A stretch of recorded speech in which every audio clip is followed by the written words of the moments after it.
Today was a special day for UDA members from Bobas constituency who came together to talk about UDA as a party. They came here to listen what the UDA headquarters wants them to do. We are supporting UDA as a party. We are behind our President William Ruto because he has done some good job in this country of ours, where he got the country had a lot of problems financially, but now he's trying to save the country, to make Kenya to move forward from where it was. As a member of UDA, I say that's the right way to go, but what we are saying, we have so many political parties in Kenya.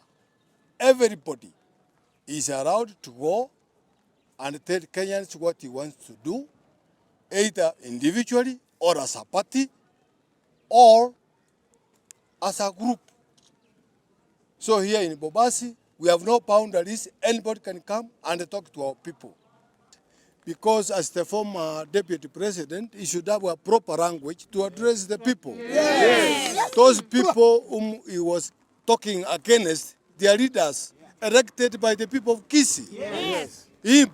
He should know that those people are there on behalf of the Kisii's people. Yes. So it was unfortunate that one to come from him. He's a leader, he can go anywhere, but let him choose the language he's using when it's addressing the people. We are not discriminating anybody.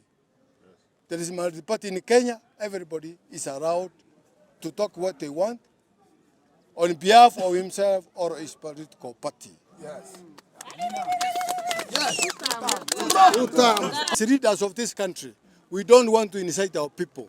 We want our people to listen to what the leaders are saying. But the leaders, they should use the proper language. I think that is what we want to tell anybody, any leader in Kenya, to use the proper language.